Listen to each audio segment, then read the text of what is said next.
Hello, my name is Connor Moran. I'm the director of the Wisconsin Book Festival. Thank you so much for being here today for our event with Laila Lalami for Conditional Citizens, her memoir about coming to America, what it means to be American.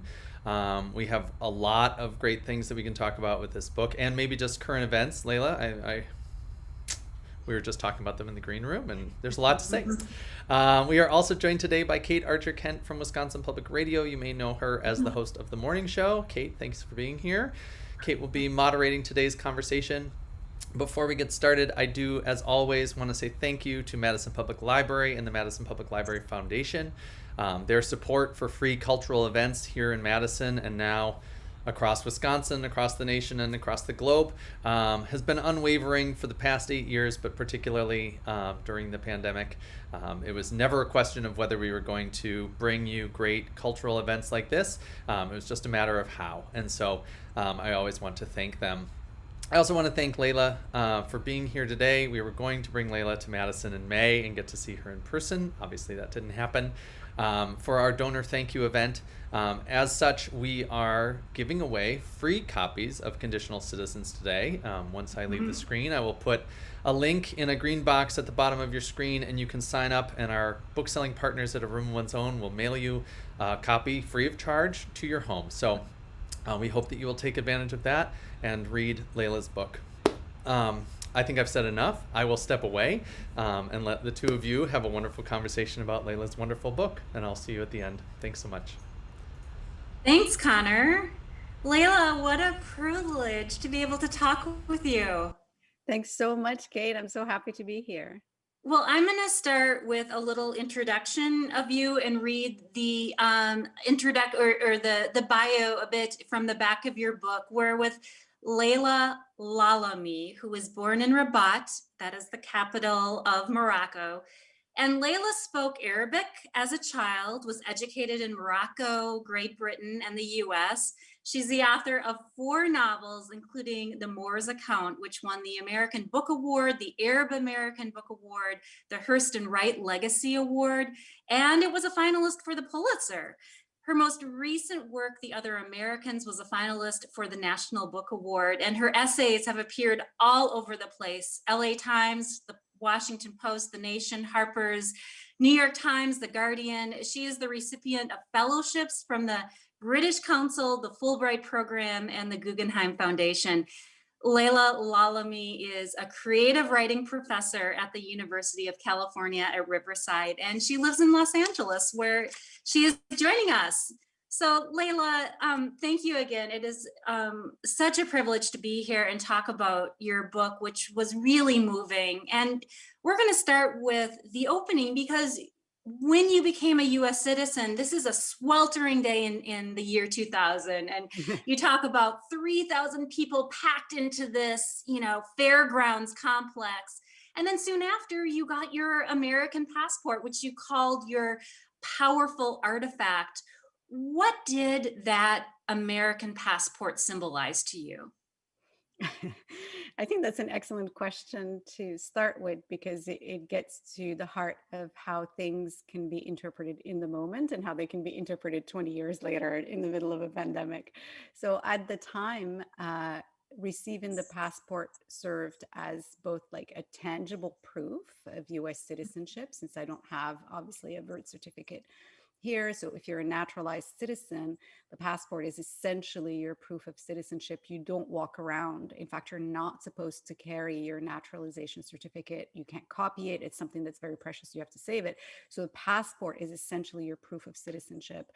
And also, the reason that I said it was a powerful artifact is that at the time, it allowed you to travel to more than 150 countries without having to go through the formalities of applying for a visa. Now, Americans may be unfamiliar with how complicated and tedious and at times really infuriating the procedure is for applying for visas to visit in other countries. And that's something that I had gone through on my Moroccan passport. So I was kind of familiar with that. And then having the US passport meant that I could travel as I said, to 150 countries without having to bother doing that. So the first thing that I did was, at the time, I was working for a computer startup, a software startup company, as a computational linguist, which is my training. I was trained in linguistics, and there was a conference that was taking place in Hong Kong that fall, and so I traveled to Hong Kong, and my husband came with me. My husband is American. And so coming back to the US, we, for the first time, got to go in the same lines, which is the line reserved for US citizens. And that was my first time actually having an encounter with a border agent as a citizen. And as I describe in the book, the question that he asked me was, he didn't even speak to me, he spoke to my husband, which is just really kind of this whole patriarchal thing was going on. And he said to my husband, how many camels did you trade in for her? And I just was flabbergasted and just rendered speechless, really. And then he just laughed. He thought he was being funny, and he stamped our passports and let us through. And to me, since that was my very first encounter with an agent of the state as a US citizen, I felt like it carried a great deal of meaning about the difference between me and, say, for example, my husband, who's a native born citizen and he's a man and doesn't get asked these questions. And so in the book, that's basically how I start the discussion of US citizenship and the lived experience of US citizenship. It didn't happen just once, it happened twice. Yes. And, yeah, it happened years later. Yeah, again, yeah. You know, the day that all of us of a certain age remember where we were was 9/11. How did everything change for American Muslims when the planes hit the Twin Towers and in subsequent months and years? I think it was, for American Muslims, I think it was a defining event as much as it was for other Americans, in the sense that there was this feeling of being under attack by people that you didn't see, you didn't know who it was or what their reasoning was or what their reasons behind what they did was. So there was that, the initial reaction, of course, is shock and horror and just sort of like sorrow for the victims of the crime. And then immediately after that, there was this feeling of fear because of the backlash that happened against Muslims in the US and people that appear to be Muslims. So, for example, Sikhs who wear turbans, Sikh men who wear turbans, who are not Muslims but are frequently mistaken for being Muslims. So there was a backlash against anybody who appeared Muslim. And that backlash, of course, took the form of hate crimes, which have been documented by the FBI. So you can go to the FBI website and look at the statistics for 2001 and after, and you can see the spike. But it's not just hate crimes, which, after all, are random events driven by individuals having their own sort of views about others and seeking to sort of formalize them in a crime. But there's also a government sanctioned reaction, which included things like special registration with Immigration and Naturalization Service for Arab and Muslim men from 26 who originated from 26 countries. All had to register as a group, and that was called the NCER program.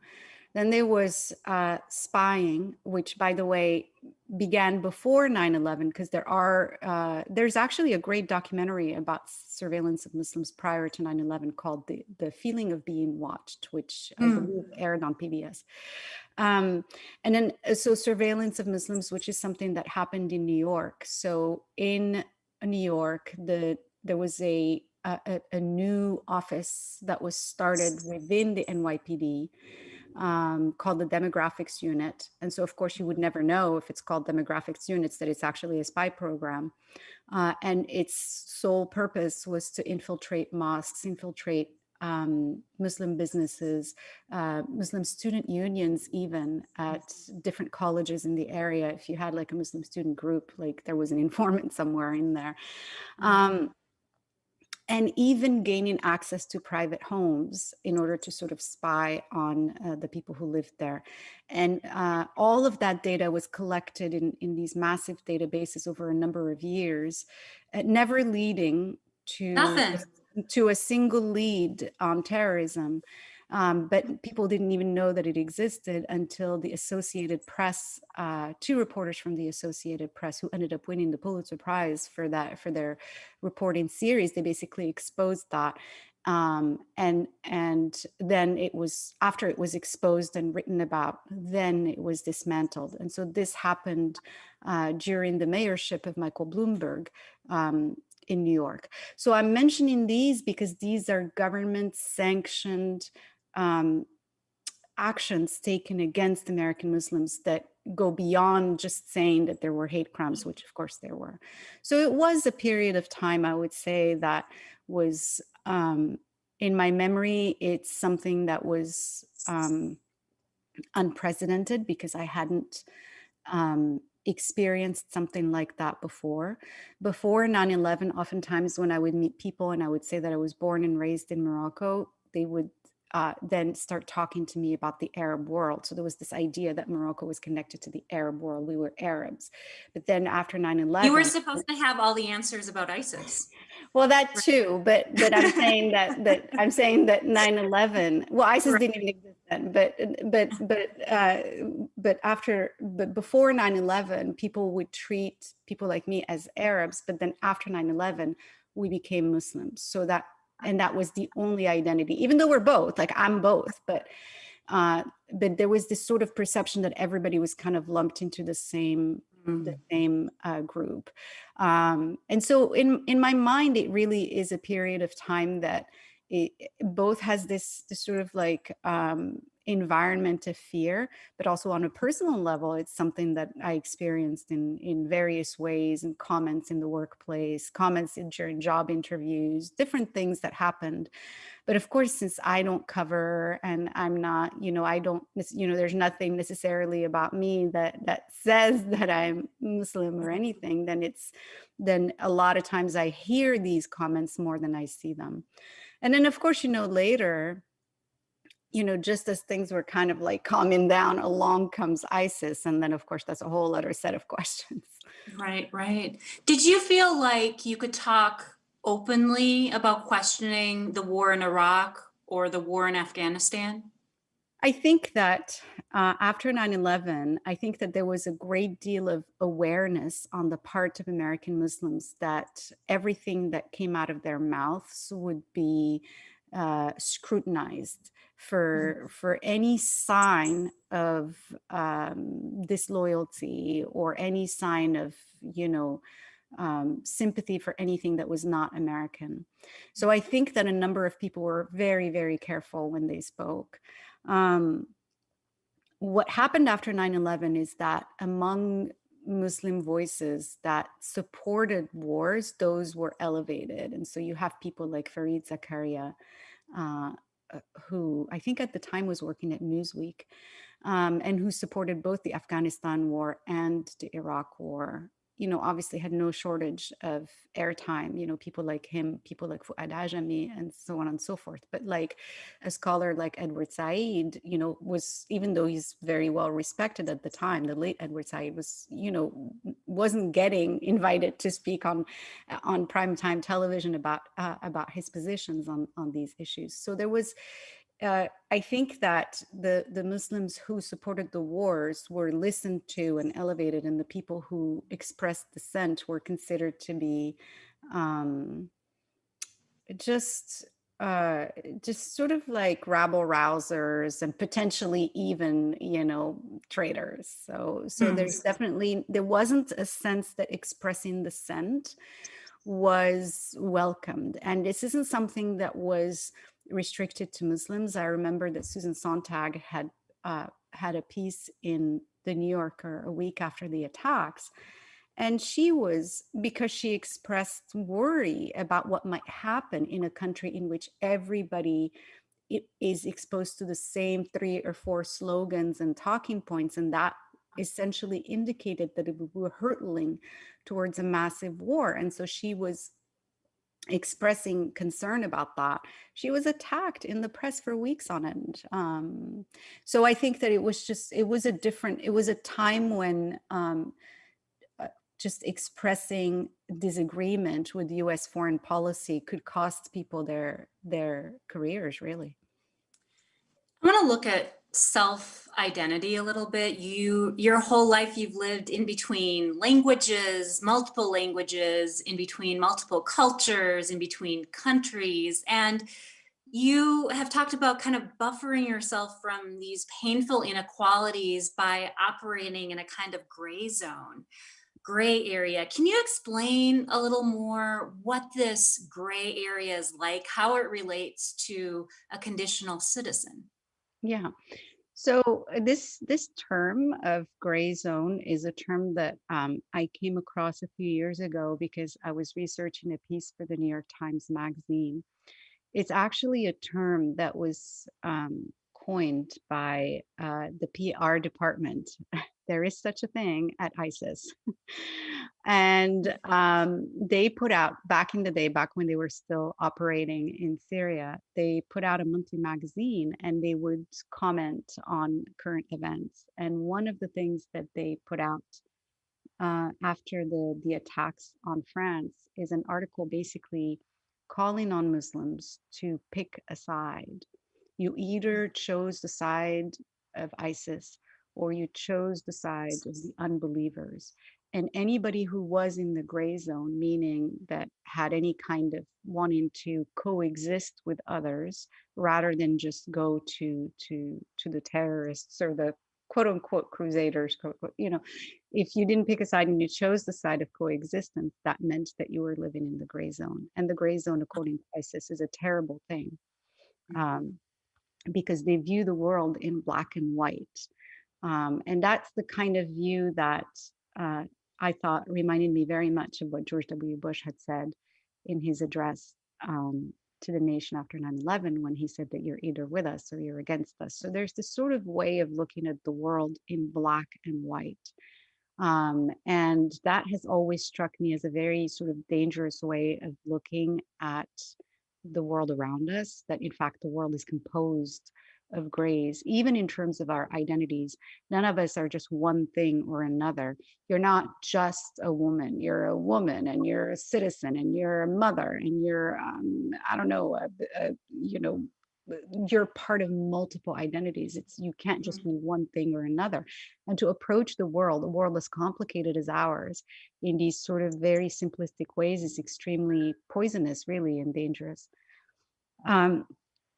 And so in that essay, I kind of talk about my realization that all my life I have lived in the gray zone. I grew up in an Arab and Muslim country, but a number of my earliest acquaintances, my teachers, I had a number of French teachers, all of these people were Christians or atheists. And that was ordinary to me because that was my life. And then I came to the US and I moved to LA, which is just a massive city of people from all over. Nearly 40% of the people who live in LA are foreign born. So everybody's from somewhere else. You have all of these different languages and different races and different religions coexisting, and nobody thinks about it because everybody's going about their business. And so really most of us live in gray areas and are used to it. And so this idea that there's something bad about that, when this is the fundamental part of our lives, is extremely distressing. And so I was writing about actually wanting to be in the gray zone, actually not wanting to give up on this idea of coexisting with others. Yeah, coexisting with others. And, you also write about assimilation and the dangers of that this notion that we're all in this great melting pot, but that's not exactly the reality of it. You talk about, it's more, the approach is more of a salad bowl, that we are keeping our core background and culture and being able to celebrate that and live that. Mhm. What does that look like? And at the idea of integration and assimilation?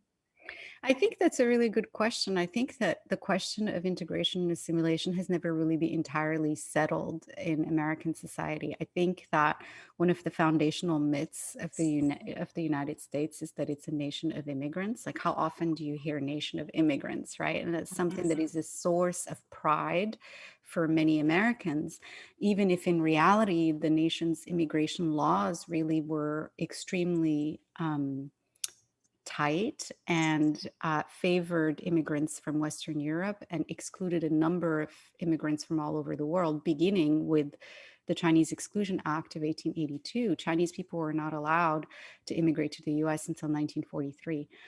And there were all kinds of other laws that were passed to exclude people of Asian descent, and if they were here, to exclude them from citizenship or from living in white neighborhoods, and so on and so forth.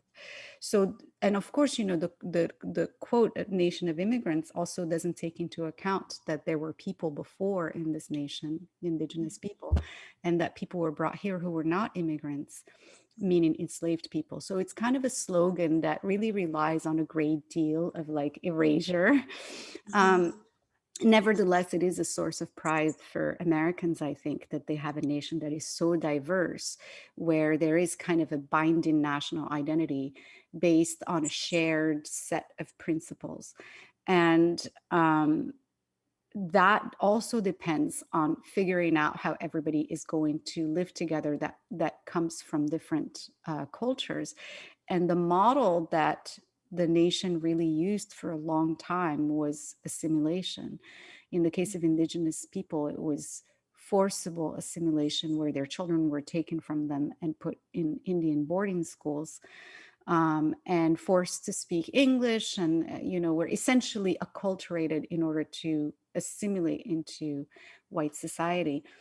Over the years, that model really has changed, and so there was the introduction of a model called integration, which so you can start seeing, the emphasis on integration during the civil rights movement, right, where people are fighting for the right to desegregate places and integrate them. But it doesn't mean that adopting wholly the habits of the society around them.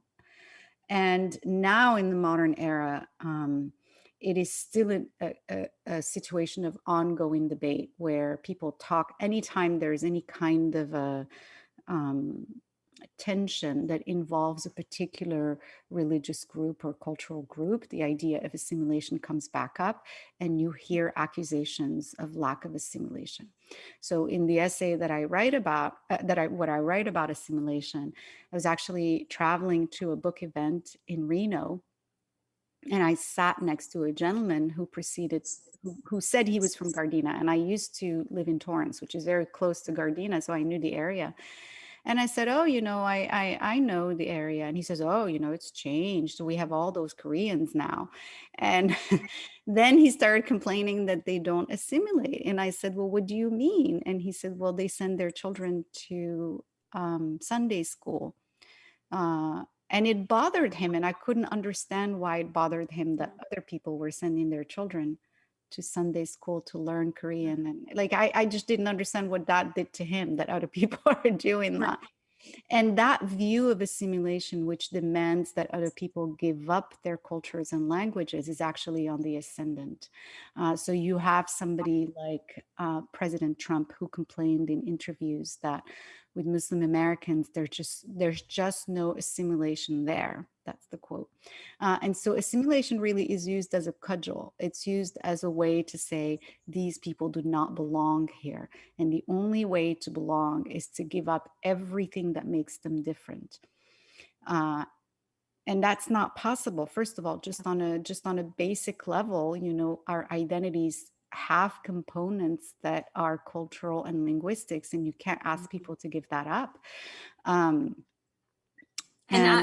on that linguistic point, you spoke Arabic as a child, and there's a point where you're chatting in the airport with your sister on the phone in Arabic and getting stares from someone right across from you until you switch to English, and then the person goes back to reading their magazine. And then another point too is when you are trying to encourage your daughter to speak Arabic and really trying to encourage that as a toddler to get that fluency, but she would always gravitate to English. And so how is Arabic viewed in your family, and then the perception from the outside world?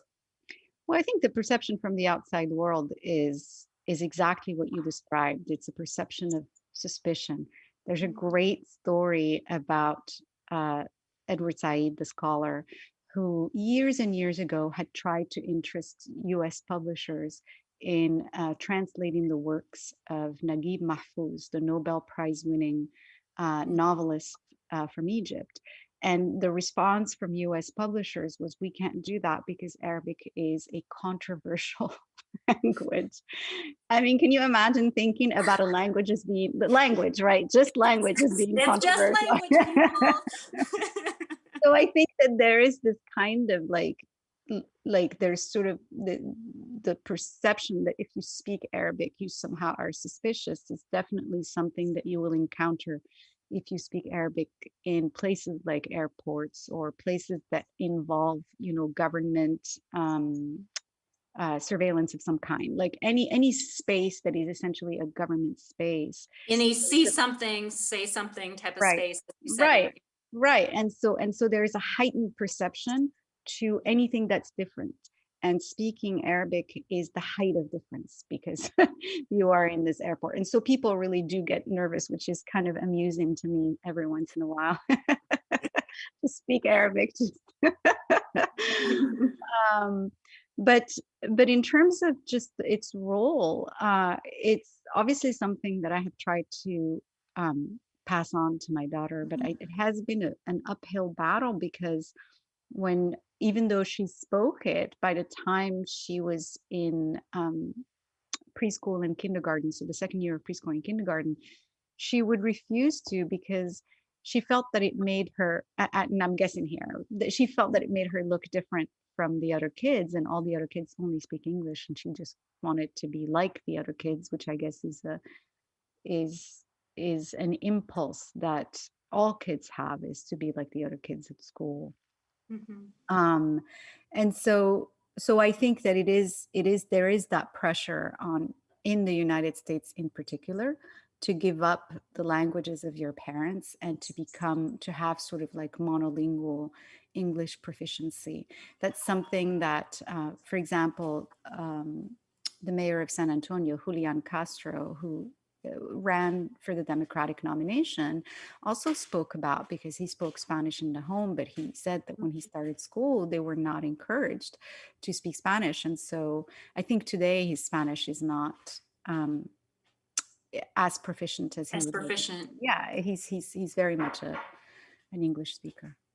So it is a pressure that is central to, I think, this idea of integration and assimilation in American society. I want to switch gears and talk about border walls and borders, because that is such a prominent piece of discussion in your book and thoughtfulness in your book. We talked about at the opening, the instances of you crossing the border. What struck me was the day you and your husband just wanted to go watch a World Cup soccer match in Mexicali and just crossing over the border, no problem.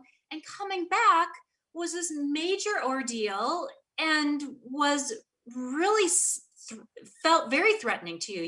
You were scared. And so when you look at our border system, what do you see, and what is the contrast there, especially first on our southern border? Well, yeah, it's something that that I noticed, I've only crossed the land border into Mexico a couple of times. And that incident that you described was a few years ago. There was a World Cup match and we happened to be near the border. And I said, wouldn't it be fun to watch this in a cafe with like a bunch of other people who also care about soccer as much as we do? Let's cross and go there. And so we did. And crossing into, I was stunned that nobody was asking us for ID crossing the border into Mexico. It was just, I guess, because it's a border town and they get a lot of traffic back and forth. But then coming back in was a different thing altogether. It was a lot more, the lines were longer. It was a lot more questions. And why would you cross the border to go, a lot of questioning. And it just was a different experience. And I think that the border, it really reminded me, because it's so similar to the experience of Morocco and Spain. It really reminded me of how the border has physically changed over my lifetime. And I think people who live in the southwest border of the US will testify to the fact that the border did not look the way that it looks now. There was no wall prior to 1994, for example, and people could come in and out. So it was a little bit a situation in which even, for example, seasonal workers would come and return. But with the border, if they come, they are here and that's it, and they stay. And so it just actually makes things, even from a purely labor perspective, it makes things a lot more complicated than they have to be. And just this view of the border as becoming more of a militarized and sort of a physical manifestation of difference between countries is something that I observed with Morocco and Spain. So when I was little, my parents would pack us in the car and we would go. So Spain has a couple of land borders with Morocco. It's these old medieval holdovers along the coast. And so the border post was just this cinder block building, and you just kind of wave to the guard and you go in and you go back out. It wasn't what it is today, which is this insanely militarized border post with 3 fences, each 20 feet high, a moat, cameras, guard dogs, motion detectors. It's a different situation. So the border really has become this literalized expression of differences between countries. And it's something that people should really think about if that's what they really want. Something that I learned that I wasn't even that aware of, if I was aware of it at all, is these checkpoints. And you take us from a checkpoint between El Paso and Marfa, and these inland checkpoints that are like 100 miles from any external border. Why do we have these Border Patrol checkpoints so far inland in our country? That is an excellent question. And that's a question that the Department of Justice and the Department of Homeland Security really need to address. I didn't even know that the United States had these checkpoints.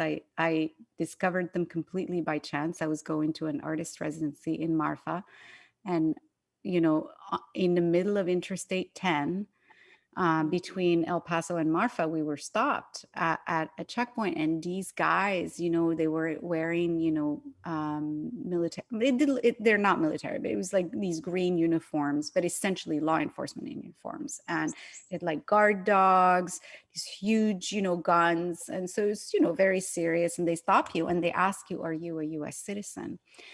And so we each said yes. And at that point, the Border Patrol agent has the discretionary power to decide whether they believe you, in which case, you're on your way, or that they don't believe that you're a US citizen. So now you have to prove it.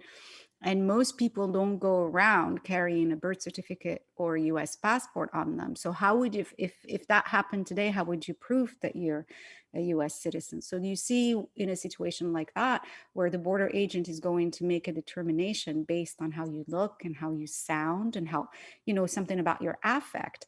And when that comes into making a decision, then that means that it's going to get used unequally depending on the race and the language and the accent of the person. So you can be a US citizen, but the Border Patrol doesn't believe you, then you're stuck there, and you can be put into immigration detention until such time as you provide proof of your citizenship. So each year, some people get caught at these border checkpoints. And so when I got stopped myself at one of these, I by the time when I got to Marfa, I started researching these border checkpoints, and it turns out that there's quite a few of them. The website of Customs and Border Protection lists 134, but there are also roving checkpoints. So when you add up all of the checkpoints, you might well be looking at something like 200. And they are positioned within 100 miles of both land borders, so the land border between Mexico and Canada, but also sea borders, so the Atlantic and the Pacific, and also the lakes, the Great Lakes. So they are everywhere in the US, and a majority of the US population lives in what is technically the border zone, which means at any point, Border Patrol could be setting up a checkpoint and saying, are you a US citizen? Are you a US citizen? And making these determinations. And so it's really a massive amount of power. And it goes back to a regulation that was set in 1952 that basically extended the power of Border Patrol from just the border to looking 25 miles within the border in case some people had gone through without showing their papers. And that power was extended to 100 miles a year later. And that's just been on the books. Nobody's ever challenged it. Nobody's run on getting rid of it. It's just one of those things that is just folded into the duties of Border Patrol. And what happens, or at least that's my experience, is that the more funding we give to particular agencies, the more they're going to find reasons to justify that funding. And so Border Patrol, for example, has had its budget has ballooned over the last 30 years. And so that money is going to having these checkpoints. So it's something that people really should consider. If you've never come across a checkpoint, it's probably not a problem in your life. But if you live near one, it can be a tremendously disruptive force, because if you are driving to the grocery store, or you're driving to go to school, or anywhere that involves being on that road where the checkpoint is, you're going to get stopped and asked that question. And so it can really turn into a form of harassment if you are constantly told, where's your paper, and you happen to be, say, for example, non-white person, and then you're getting stopped more often. And so it can really turn into a form of harassment. I want to turn to the travel ban. Shortly after President Trump took office, he issued the executive ban banning nationals from 7 Muslim majority countries. You viewed the Muslim ban as what you called erasing Muslims from America's collective past. What does this effectively do to American Muslims in our country and this travel ban? Well, so I have a number of things to say about the Muslim ban. But one of the things I want to say is that we are supposed to call it the travel ban because the initial countries that were put on it were all Muslim countries, but in the form that survived legal challenges, which is a presidential proclamation that the Supreme Court upheld in 2018, is a list of, I believe, 5 Muslim countries plus North Korea and Venezuela. So the first thing I want to say is that we ended up with the term travel ban after a great deal of back and forth within the administration to try and make sure that its ban survived constitutional and legal challenges. But in reality, what it is it's a Muslim ban, because North Korea already prevents its citizens from leaving their country. So you can't ban people from entering that are banned from leaving their own countries. And Venezuela, the ban does not apply to Venezuelans. It applies to Venezuelan officials, government officials. So you're talking about like 40 people every year. But the other 5 countries combined have something like 80,000 visas that they get every year. So if you have a regulation that targets 80,000 people of one kind of community and 40 from another, how can you then say it's not a Muslim ban? So of course it is a Muslim ban, but just the inclusion of that tiny number was enough for the Supreme Court to say that it was neutral towards religion and to let it become law. The Muslim ban is part, in my view, is part of a long series of immigration restrictions that the United States has imposed on non-white immigrants. I mentioned earlier the Chinese Immigration Act of 1882, but that was just one of many, many other laws that were passed.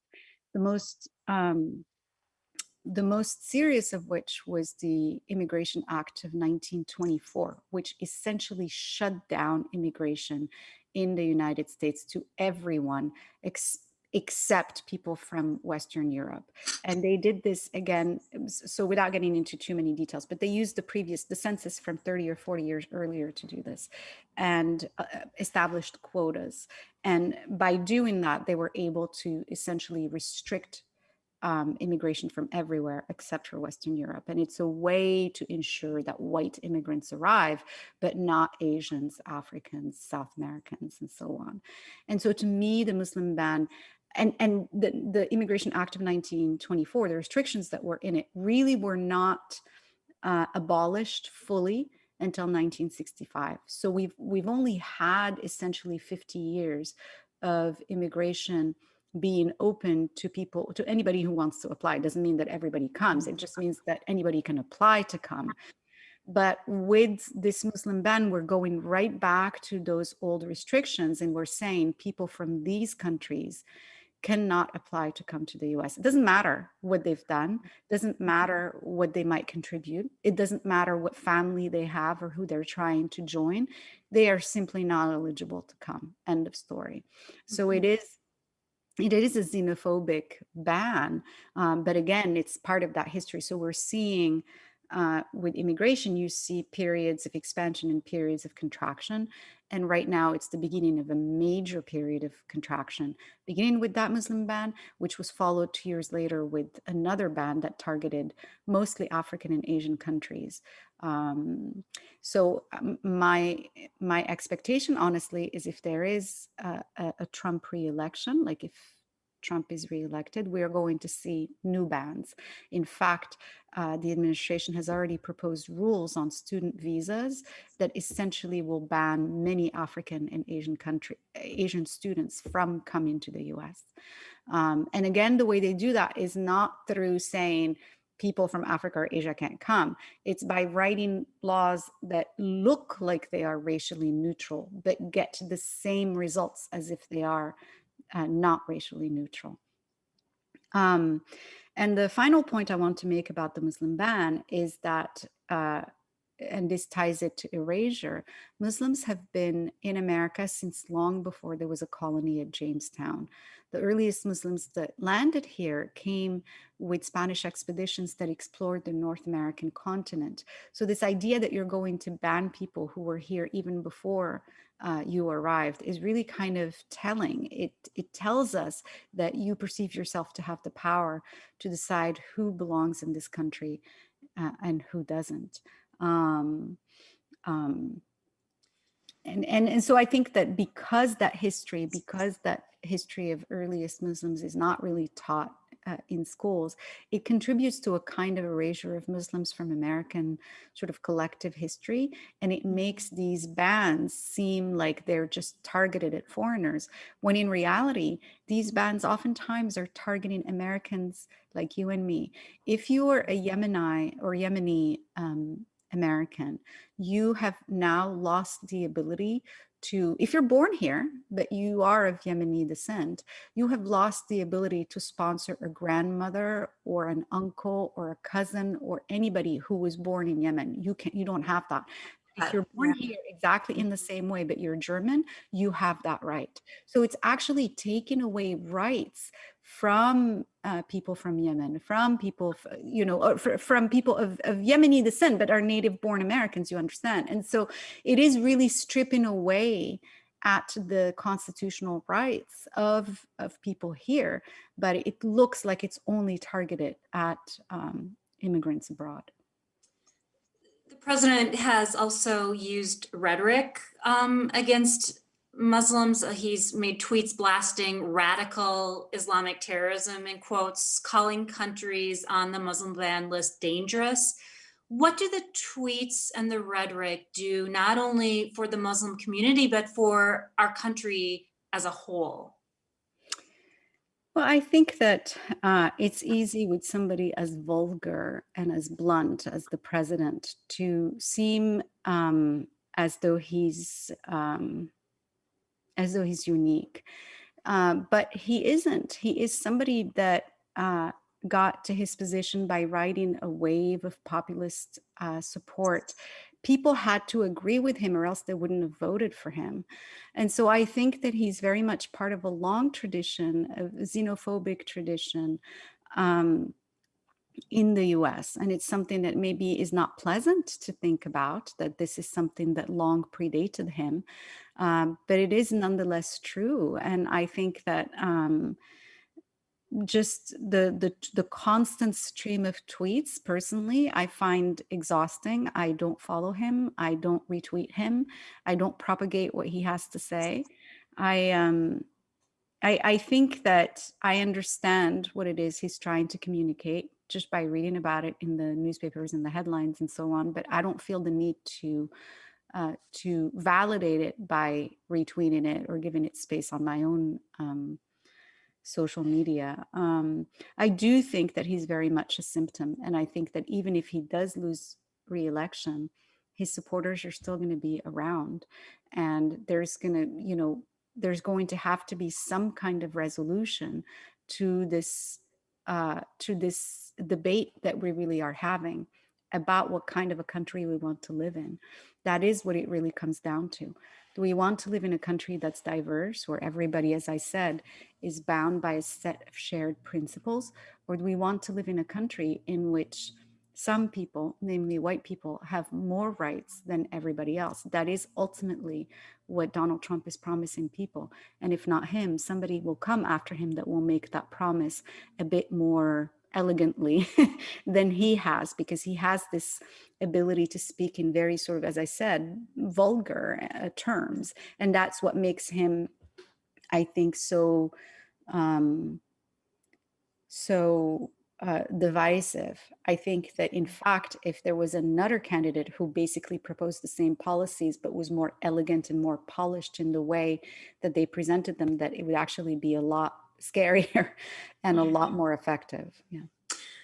I want to look at gender for a moment. You've lived under a monarchy, you're a citizen of the US, but neither structure afforded you opportunities to be on equal footing as men and enjoy the same rights and privileges. And the reaction you get here to feeling that way is disbelief. And really, can you explain why you haven't felt free or fully equal in either country? I think it has to do with the fact that patriarchy is sort of a global system. And yes, you can feel better about the fact that there are certain rights that we have in the US that people in other countries don't have. So for the moment, women in the United States have the right to make medical decisions about their bodies up to and including abortion, right? And I live in California, which does have access, where you have access to reproductive care. But in other states, that's not necessarily the case, because there's been so many closures of abortion clinics. So you can tell yourself that, okay, we have these rights, and therefore it's better to live here than to live in another country. But rights are never just or should never be considered entirely taken for granted. Mm-hmm. So for example, right now we just finished 2 weeks of hearings of a Supreme Court justice whose track record indicates less than indicates that she will not support abortion as a right. So it's entirely possible that within the next few years, that right will be taken away. And that's what I mean. So you can tell yourself that you have more rights, but that's kind of just a sort of an effort at consolation. I think that patriarchy very much is a global problem. I think women do face a lot more challenges to their bodily integrity, and to live in lives of dignity in which they can make their own medical decisions, and they can also be taken seriously with respect to things like sexual harassment or sexual assault. The president himself has a dozen or so allegations of sexual assault against him, and none of those have led to any kind of legal sort of resolution. Consequences. Yeah. Mhm. What can the US do to take strides toward equal citizenship? What do you want to see? I mean, what can this country do first to start moving in that direction of equal citizenship?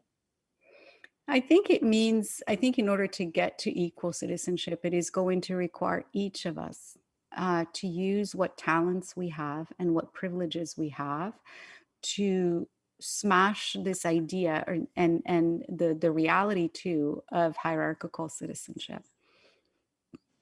This is a country that managed to give us the civil rights movement, right? So I know that it has the possibility of changing things. We need a movement just like that to ensure that citizenship is equal among us and is not this hierarchical thing where some people have more rights than others. And that is going to require each of us to take actions. Obviously, in a very, very small way, voting and taking part in the electoral process is a part of that. And that is super important because the people who make decisions are not just presidents. I think that there's just too much time and attention spent on presidential candidates and probably not enough on the person who's running for the school board or who's running for county sheriff, who's running for district attorneys. And those are the races that are actually going to have the biggest impact on our day-to-day lives, on how criminal justice is enacted in our communities, on what textbooks our children read. All of these are decisions that are not made in Washington. They're made right there in our communities. And so voting and being involved in those down ballot races is actually super important. But outside of electoral cycles, there's always an opportunity to be involved in our communities. And that can take the form of being involved in bail funds or being involved with mutual aid organizations, volunteering time at school.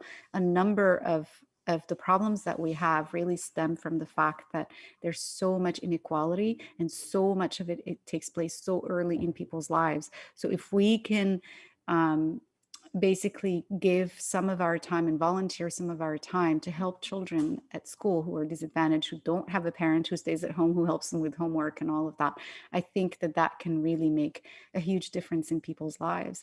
Like right now that we're in a pandemic, an entire generation of kids is being left behind simply because of something as simple as not having access to Wi-Fi at home or not having access to a space at home in which they can do their homework. So even if the school provides the devices, it doesn't necessarily mean that Wi-Fi is available. So just basically being involved in organizations that can address these early inequalities, that can make a huge difference for the future. I'm wondering, maybe we can end this way, but do you feel some hope when you look around? Will you ever be able to look at your gray zone in a different way? Well, I sure hope so. I mean, it's something that I intend to dwell in for the rest of my life. I do feel hope when I look at our younger generation. I think that they are so involved. For example, my daughter is very much involved in like the climate movement. It's something that matters to her because of so we live in California, and we were talking about this in the green room about how we've had wildfires this summer that have lasted so long that the air quality is so terrible you can't even go out and take a walk. Today is not so bad, But this is the kind of world that we are leaving them, and they very much feel that their future has been mortgaged, and has been risked, and so they're involved in trying to change that. So I do find hope in young people, and pretty much in so many others who are actually being agents of change. So when I wake up in the morning, this is the question that I ask myself. It's like, how can I be an agent of change? I don't want to just be a person who watches it all, without getting involved. Does your daughter still want to be president? No, she hasn't mentioned it. That could change. I mean, that she said that when I think she was like 10 or 12. No, she's a musician. She's an artist, I think. But that was really conflicted for you because of of gender, of race, of a lot of things, feelings. I hope things are better by the time she's old enough to be president. We have a few years to go. We have a lot of work to do by the time she's even eligible. Oh, well, Laila, this has been such an honor, such a pleasure. And I'm so grateful to have the opportunity to talk with you today. Thank you so much for having me, Kate. Thank you all for listening. This was great. And everyone get their free copy of the book. That's amazing. That's wonderful. Well, thank you so much for such a wonderful conversation, Laila. Thank you for this book. Kate, thank you for your very thoughtful questions and for taking us through it. Yes, please do sign up. The link to get a free copy of the book sent to you is still up, and will be through the end of the event. We are 3/8 of the way through the final day of our fall celebration. We'll be joined by Paula Ramos for her book, Finding Latinx, at 2:30. We hope that you will join us for that or for any of the other events throughout the day. Laila, thank you, and we hope that someday we'll be able to bring you to Madison and see you in person. I hope so. Thank you so much, all. Thank you. Bye-bye. Thank you, Laila. Thank you. Bye-bye.